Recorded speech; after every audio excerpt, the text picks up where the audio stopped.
ಸ್ವಲ್ಪ ಎಣ್ಣೆಯಲ್ಲಿ ಜಾಸ್ತಿ ಹೊತ್ತು ದೀಪ ಹೇಗೆ ಉರಿಸಬೇಕು ಮತ್ತು ಲಕ್ಷ್ಮಿ ನಮ್ಮ ಮನೆಯಲ್ಲಿ ಸದಾ ನೆಲೆಸಬೇಕಾದ್ರೆ ಹೇಗೆ ನಾವು ದೀಪ ಹಚ್ಚಬೇಕು ಈ ವಿಡಿಯೋನ ಸಂಪೂರ್ಣವಾಗಿ ನೋಡಿ.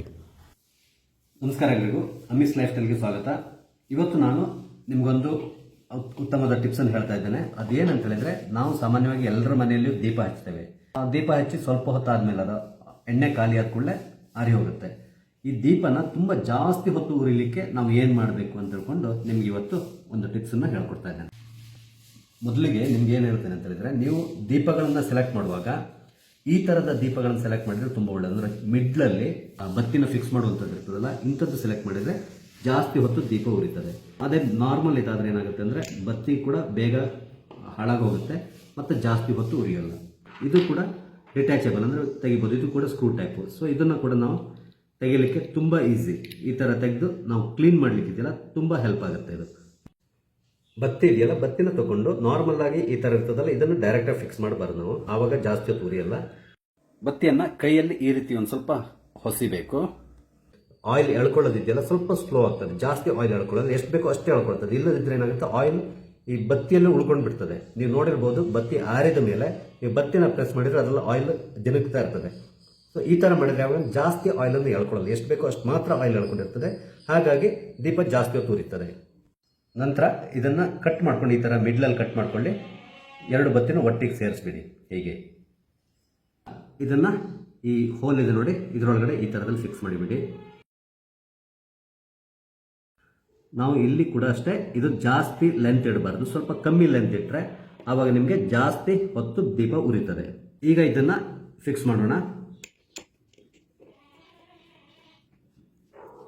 ನೋಡಿ, ಈಗ ಫಿಕ್ಸ್ ಆಯಿತು. ಇದಕ್ಕೆ ನಾವು ಆಯಿಲ್ ಹಾಕಿ ಹಚ್ಚಬಹುದು. ಈಗ ಇನ್ನೊಂದು ಏನಂತ ಹೇಳಿದ್ರೆ, ನೀವು ಈ ಬತ್ತಿಗಳು ಯಾವತ್ತೂ ಸಾಮಾನ್ಯವಾಗಿ ಇಷ್ಟು ಲೆಂತ್ ಇದ್ದೇ ಇರ್ತದೆ.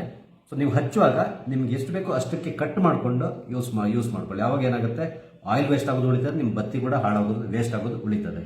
ನೀವೀಗ ಒಂದ್ಸರಿ ಹಚ್ಚಿದ್ರೆ ನಾವು ಇದನ್ನು ನೆಕ್ಸ್ಟ್ ಡೇ ಚೇಂಜ್ ಮಾಡ್ತೇವೆ. ಸೇಮ್ ಬತ್ತಿನ ಅಥವಾ ಬೆಳಿಗ್ಗೆ ಹಚ್ಚಿದ್ರೆ ಸಾಯಂಕಾಲ ಚೇಂಜ್ ಮಾಡ್ತೇವೆ.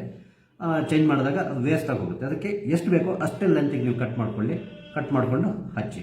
ಇನ್ನೊಂದು ಏನಂತ ಹೇಳಿದ್ರೆ, ನೀವು ಬತ್ತಿ ತಗೊಳ್ಳುವಾಗ ಕೂಡ ಸ್ವಲ್ಪ ನೋಡ್ಕೊಳ್ಳಿ. ಯಾಕಂದರೆ ಕಾಟನ್ ಬತ್ತಿನೇ ತಗೊಳ್ಳಿ, ಎಲ್ಲ ಮನೆಯಲ್ಲೇ ಮಾಡ್ಕೊಳ್ಳೋದು ನಾವು. ನೋಡಿ, ಈಗ ಆಯಿಲ್ ಹಾಕ್ತಾ ಇದ್ದೇನೆ. ಎರಡಕ್ಕೂ ಒಂದು 2 ಸ್ಪೂನ್ವರೆಗೆ ಆಯಿಲ್ ಹಾಕಿದ್ದೇನೆ. ಆಯಿಲ್ ಹಾಕಿದ್ಮೇಲೆ ಈ ಬತ್ತಿ ತುದಿ ಇದೆಯಲ್ಲ ಸ್ವಲ್ಪ ಪ್ರೆಸ್ ಮಾಡ್ಕೊಳ್ಳಿ. ಯಾಕಂದರೆ ಆಯಿಲ್ ಜಾಸ್ತಿ ಇರ್ತದೆ, ಕೆಲವು ಸರಿ ಅದರಲ್ಲಿ ಎಳ್ಕೊಂಡಿರ್ತದೆ. ಅಂದರೆ ನಾವು ಆಯಿಲ್ ಹಾಕುವಾಗ ಬಿದ್ದಿರ್ತದಲ್ಲ, ಯಾಕೆ ಒದ್ದೆ ಮಾಡಲೇಬೇಕಿಲ್ಲ ಅಂದರೆ ಹಚ್ಚಲಿಕ್ಕಾಗಲ್ಲ ನಮಗೆ.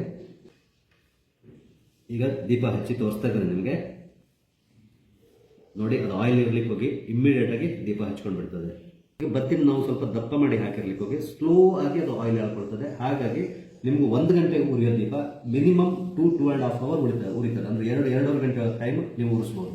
ದೀಪ ಹಚ್ಚಿಡುವಾಗ ಯಾವಾಗಲೂ ಕೂಡ ಅದರ ಡೈರೆಕ್ಷನ್ ಇದೆಯಲ್ಲ, ಅದು ಉತ್ತರಕ್ಕಿರಬೇಕು, ಇಲ್ಲ ಪೂರ್ವಕ್ಕಿರಬೇಕು. ಪೂರ್ವ ತುಂಬ ಒಳ್ಳೆಯದು, ಇಲ್ಲ ಉತ್ತರಕ್ಕೆ ಆಗ್ತದೆ. ಸೌತ್ ಮತ್ತೆ ಅಂದರೆ ದಕ್ಷಿಣ ಮತ್ತು ಪಶ್ಚಿಮ ಅಷ್ಟೊಂದು ಒಳ್ಳೆಯದಲ್ಲ. ದಕ್ಷಿಣ ದಿಕ್ಕಿಗೆ ದೀಪ ಇರಲೇಬಾರ್ದು ಅಂತೇಳಿ ಹೇಳ್ತಾರೆ. ಸೂರ್ಯೋದಯಕ್ಕಿಂತ ಮೊದಲು ನಾವು ದೀಪನ ಹಚ್ಚಬೇಕು. ಅಂದರೆ ಸೂರ್ಯ ಉದಯಿಸೋಕ್ಕಿಂತ ಮೊದಲು. ಯಾಕಂದ್ರೆ ಸೂರ್ಯನ ಬೆಳಕು ನಮ್ಮ ಮನೆ ಪ್ರವೇಶ ಮಾಡುವಾಗ ದೀಪ ಹಚ್ಚಿದ್ರೆ ಅದು ಸೂರ್ಯನ ಬೆಳಕು ಮತ್ತು ನಮ್ಮ ದೀಪದ ಬೆಳಕು ಮರ್ಜ್ ಆಗುತ್ತೆ, ಅಂದರೆ ಸೇರ್ಕೊಂಡಾಗ ತುಂಬ ಒಳ್ಳೆಯದಾಗುತ್ತೆ. ಲಕ್ಷ್ಮಿ ಆ ಮನೆಯಲ್ಲಿ ನೆಲೆಸ್ತಾಳೆ ಅಂತ ಹೇಳ್ತಾರೆ. ಹಾಗೆ ನಾವು ಸಂಜೆ ಕೂಡ ಅಷ್ಟೇ ಸೂರ್ಯಾಸ್ತಮಾನಕ್ಕಿಂತ ಮೊದಲೇ ದೀಪ ಹಚ್ಚಬೇಕು. ಅಂದರೆ ನಿಮ್ಮ ಮನೆಯಲ್ಲಿ ಕತ್ಲೆ ಆಗೋಕ್ಕಿಂತ ಮೊದಲು ನಾವು ದೀಪ ಹಚ್ಚಿದ್ರೆ ಆ ಮನೆಯಲ್ಲಿ ದೀಪ ಯಾವಾಗಲೂ ಬೆಳಗ್ತಾ ಇರ್ತದೆ ಅಂತ ಕೂಡ ಲಕ್ಷ್ಮಿ ಆ ಮನೆಯಲ್ಲಿ ನೆಲೆಸ್ತಾಳೆ, ಆ ಮನೆಗೆ ತುಂಬ ಒಳ್ಳೆಯದಾಗುತ್ತೆ ಅಂತೇಳಿ ಹೇಳ್ತಾರೆ. ಹಾಗಾಗಿ ದೀಪ ಸೂರ್ಯೋದಯಕ್ಕಿಂತ ಮೊದಲು ಹಚ್ಚಬೇಕು. ಅದಾದಮೇಲೆ ಸೂರ್ಯಾಸ್ತಮಾನಕ್ಕಿಂತ ಮೊದಲು ನಾವು ದೀಪನ ಹಚ್ಚಬೇಕು. ವಿಡಿಯೋ ಇಷ್ಟ ಆಗಿದ್ದಲ್ಲಿ ದಯವಿಟ್ಟು ಲೈಕ್ ಮಾಡಿ, ಶೇರ್ ಮಾಡಿ. ಹಾಗೆ ಇಲ್ಲಿವರೆಗೆ ನೀವು ನನ್ನ ಈ ಚಾನಲ್ಗೆ ಸಬ್ಸ್ಕ್ರೈಬ್ ಆಗಿಲ್ಲ ಅಂದರೆ ದಯವಿಟ್ಟು ಸಬ್ಸ್ಕ್ರೈಬ್ ಮಾಡಿ. ನಮ್ಮ ಈ ಎಲ್ಲ ವಿಡಿಯೋಗಳನ್ನು ನೋಡಿ ಸಪೋರ್ಟ್ ಮಾಡಿ. Thank you all.